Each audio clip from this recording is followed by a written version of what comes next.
Bismillahirrahmanirrahim. Assalamu alaikum warahmatullah and hello everyone. This is Mohibullah. Gonna present the review of this book right here. The title of this book is Life Without Limits. The writer is Nick Voices. This book was published in 2012 and published by Waterbrook Press.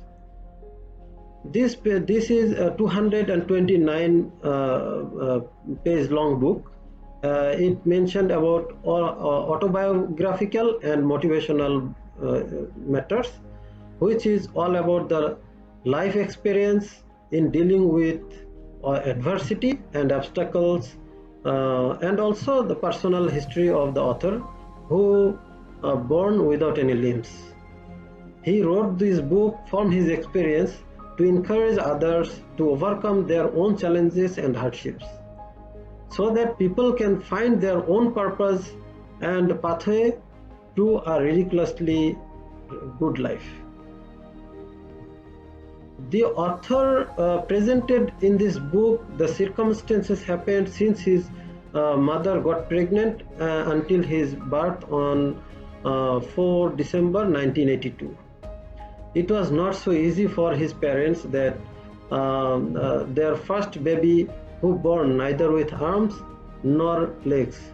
So instead of celebrating his birth, all others, including his parents, they all were mourned. He presented in this book about his peers and surrounding peoples, how they treated himself and how he struggled his life altogether until now. But he understood that people couldn't foresee that his disability and his burden could be a blessing. Now he become a great motivational speaker who himself is an inspiration for others. In such way, he presented his life experience, what he got from different aspects in his activities by attending many events in different countries. So even without getting a miracle, he himself shows that how to be a miracle himself. So his one talk in his book says that keep moving ahead, because actions creates momentum, which in turn creates unanticipated opportunities. He also mentioned that no arms, no legs means that no limits, which is his inspiration to get some pathway he needed to establish himself in this selfish world. Altogether, even though the presentation of this book is based on his faith on God, but beside this, he also shared many experience, many situations, many things faces in his life. So altogether, this book is a what I can say, this motivation for all of others who has who are facing frustration and also facing many limitations in their life. So after reading this book, they might get some at least some hope to survive themselves. So I really so grateful to choose this book, the book all about talking the critical moments in author's life. So this will be helpful for us, those who are facing many difficulties in this crucial pandemic time. So hopefully this book, this story of Nick Voices will give us some inspiration so that we can survive, especially in this crucial time where many of us just feeling many frustration and looking for the meaning of our life. So hopefully again I can say that this book is a very good inspiration for us. So at least you can read once in your life. Okay, thank you for listening to me. Assalamu alaikum warahmatullah. Assalamu alaikum everyone, this is Anwar Muhammad Noor, a committee member of the Friends of the Library Club. Today we are here to review a book. So the book today I'm going to review is this, The Power of Your Subconscious Mind. This is written by Dr. Joseph Murphy. He wrote it in 1963. The one I'm holding is published recently. The first publication happened in 1963. So what is this book is all about? It talk about our brain. If we want to understand our brain, we need to divide it into two parts. So one of them would be the subconscious mind and another one is conscious mind. So what is conscious mind and what is subconscious mind? Basically, conscious mind is the mind which we can control. For example, the feelings that we can control, the way of thinking, the way of understanding. It works with logic, whereas the subconscious mind, it doesn't have any logic. You don't have any control of that. So it basically control our heartbeat, it control our blood flow, and many other things. The unconscious actions is taken care by subconscious mind. For example, if you're watching a movie and suddenly there is a part, a sad part, and you start to cry, so this is the subconscious mind who is playing this kind of actions. So our mind has two parts, as I say. 10% of them is the conscious mind and the rest 90% is the subconscious mind, which is out of our control. So we need to know how we can manage these two minds, because most of the successful people are good at it, managing the inner world and outer world. The outer world is the conscious mind and the inner world is the subconscious mind. The author gave an example of the iceberg. We all know iceberg, especially those who watched the Titanic movie. So the iceberg actually can be seen in the Atlantic Ocean or in many other parts. The part that we are seeing is the outer part. The inner part could be way bigger than the outer part. Okay, so same goes with the conscious mind and subconscious mind. We all want to be happy in our life and we want to be successful as well. So this book is highlighting or giving some suggestions to us. The first one, talk to your subconscious mind as a friend. Make him your best friend if possible. An invisible friend, but could be a best friend. For example, he said if you want to wake up early in the morning, what we usually do, we either set an alarm to our mobile phone or ask our family members to call us early in the morning, because we like to sleep and it's barely possible for us without an alarm we can wake up. So anyway, so the author is suggesting talk to your subconscious mind, ask this to your subconscious mind so that you can wake up on time. And this really works, he said, but it may take time and we need to remember to become a good friend, it takes time too. The second thing is he suggests never to say negative things to your subconscious mind. So always filter from your conscious mind. Filtering means conscious mind is filtering the information. Usually conscious minds get all this information from the five senses. Now after analyzing the information that it received from its five senses, it makes a decision, where the conscious mind, subconscious mind doesn't really make any decisions. It will never argue with you. So even if you give negative charges or say negative things to your subconscious mind, it will never argue. It will just accept it and work it. Try to work with it, So if you think negative, the negative things will be happening. I can give you another example. There is a scientist called Dr. Masaru Ihoto. He made an experiment with 3 jars of rice. So in the first jar, he always liked to say positive things like you are so beautiful, I'm very grateful to you, I love you, and all this positive thing to the first jar.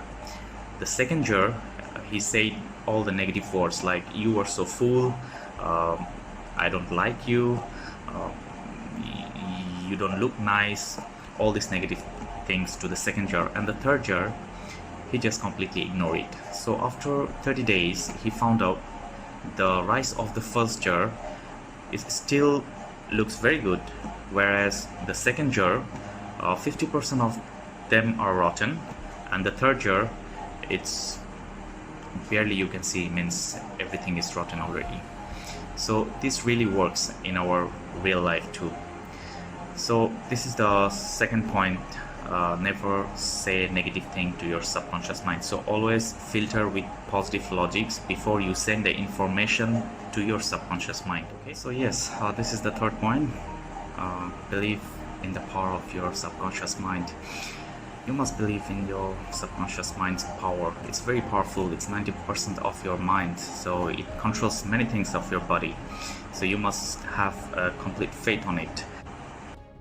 And number 4, always give positive suggestions to your subconscious mind. For example, you are working in an office, and during the break or maybe after the office, if you feel like to meet with your friend and eventually meet with your friend, and your friend is telling you, oh, you look so dull, something happened to in your office, why you look so sick? Remember, if you accept this, then eventually you will fall into sick. So, or you will feel so sad for the whole time, and you will have a fear to go to the office in the next day because your friend is putting a lot of negative charges in your subconscious mind. So what you should do here, you should never let all these negative charges or negative things putting into your mind. So replace all these thing with the positive suggestions. For example, you can reply him back, no, today I had a lot of tasks to do, but Alhamdulillah, I did it and I'm feeling okay. That's why I came to meet with you, and I'm having fun now. I got so much energy after talking to you. I can do many other things now. So these are the positive thing that you are sending this message to your conscious mind, to your subconscious minds. So this is how you can always put the positive suggestions to your subconscious mind. And remember, this subconscious mind is very powerful. It can even help you in healing physically and mentally also. This is the point number 5 I would like to discuss. In ancient time, there was not much inventions on medical fields, so many people went to the priest or went to the people in the different type of worship places, and they used to give many type of suggestions or many types of spiritual medicine. Maybe it could be a ring, it could be some kind of stone, and they will have a faith inside of them that if I am wearing this ring, I'll become fit after a month. This is the belief that they are sending it to their subconscious mind, and what happens eventually, they become okay, they become all right. So this is how subconscious minds are actually working. So you must remember, if you believe in yourself, like if you believe I will become very rich, and you send this message to your subconscious mind, you will not be becoming rich by one day or without hard work. Without any hard work, you cannot be rich by just only believing that the subconscious mind will make you rich. What subconscious mind will do here is it will continuously show you the way how you can be the person who you want to be. If you want to become a rich, what you should do, it will continuously show directions, even if you sleep. So these are the few things that authors is suggesting us to follow in order to become a very successful man. And I must tell you, 300 pages is not that much, but still, if you like to skip or finish the book faster, there is a small summary of 2 pages at the end of each chapter, so you can follow that way also. Thank you everyone. I think this is all I can say. Lastly, I want to say the best time to talk with your subconscious mind is before you go to sleep at night. So try to talk for 5 minutes It will help a lot. It may take time, but it will help a lot. So try to practice it.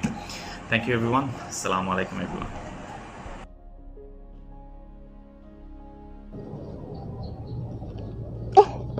Hi, Assalamualaikum warahmatullahi wabarakatuh. Nice to meet you guys. My name is Nora IIUM and I'm soon to be a third year student from Kuliah Ahmad Ibrahim Kuliah of Law. So, what I'm going to do right now, I would like to review one book. It's really fun and really good to read, which is 7 Tips How to Be Mutual Love and Respect, which is something we will think and question ourselves, how we want to get a love, how we want to get respect, how we want to be a good relationship with other people. So this book is really good to you guys to review it. So at the first time, I would like to say this book is published by a Dakwah Cornea publication Sdn Bhd and has been wrote by Anis Sama, and this is published in 2013. So how good in this book is because you know you get a benefit on how to get love and how to get respect and how to get a good relationship with other people. So here are the tips that I would like to share with you. 5 tips out of 70 tips to you guys. For first of all is love Allah, and then the others will love you. From this book say that if we love our God, if we love Allah, other people will also love us. And the second part is the German of pity is better. The German of pity is better. It does not look like we should have the love, but also we should have a pity in ourselves. The fact that we love Allah, the fact that we also love the other people, because this will also increase our relationship with others. The third part is say the great of salam on those who you know and whom you do not know, which is that we as a Muslim, we should have to always give salam, because it will strengthen our relationship, and also it will build the love and respect from other people. And the fourth part is I would like to say to you guys, never underrate by the act of goodness. Never underrate, because goodness is something that the other people will love you. And the last part is be gentle and merciful, and never be harsh and rude, because other people and human, also me, I really don't like someone who being harsh and rude to others, who want to be a friend with them, right? So maybe that's all 5 stick to you and also review to you guys. So hopefully you can read this more. And thank you for watching this video. Bye. Assalamualaikum.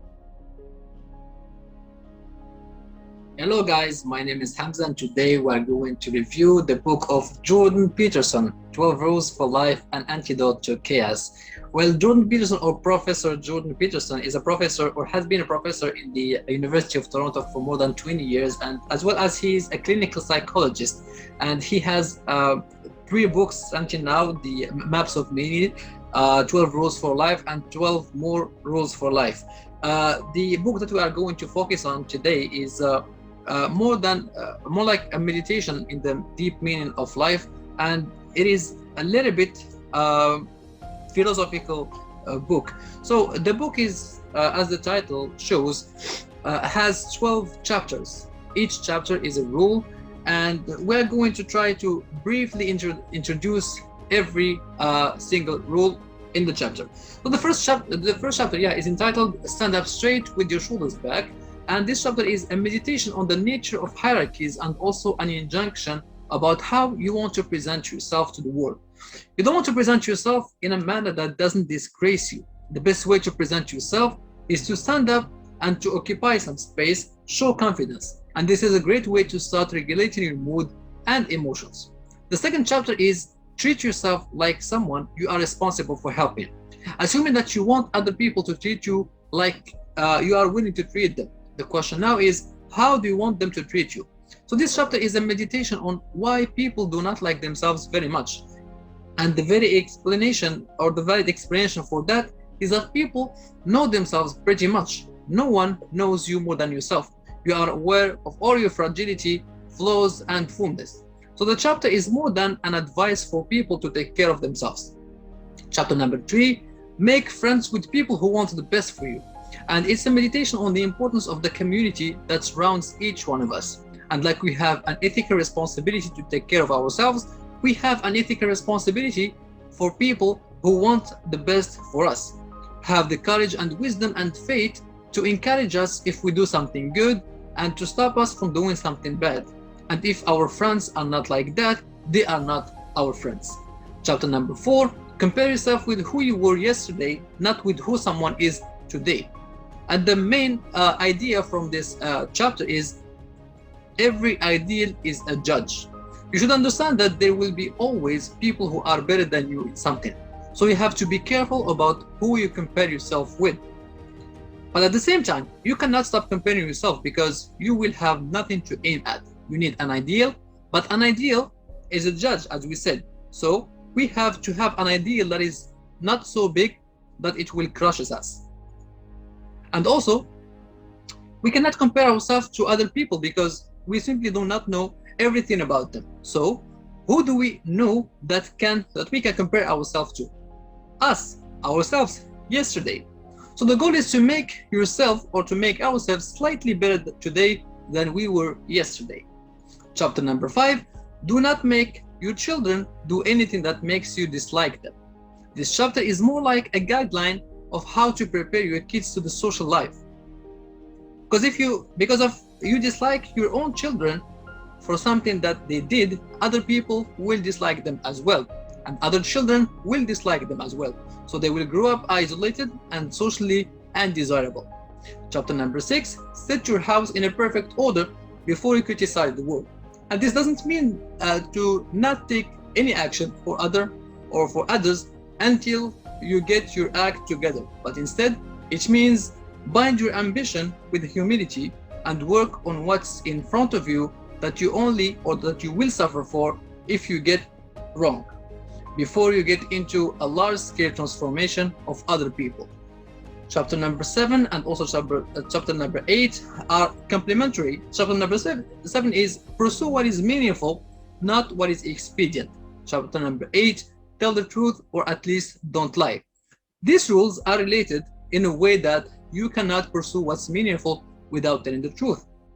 Because if you lie, you corrupt the mechanism that are manifested as meaning, and then you can't trust them. If you lie, you corrupt your personal perceptions. And when you corrupt your personal perceptions, you can't rely on yourself. Chapter number 9, pursue that the person presume that the person that you are listening to know something you don't. And this is not just a mark of respect to the person that you are listening to, but it is also a mark of recognition of your own ignorance. Chapter number 10, be precise in your speech, and is also a chapter about conversation. Chapter number 11, do not bother children when they are skateboarding. And that's a discussion of encouragement that implies the role of parents in their children's lives. When you interfere with children when they are skateboarding, is to interfere with their willingness to voluntarily expose themselves to the risks that they need to expose themselves to in order to develop the sort of competence that allows them to thrive in a world that they cannot be sheltered from. Chapter number 10, pet a cat when you encounter that in the street. And this is a meditation on fragility and vulnerability of human beings.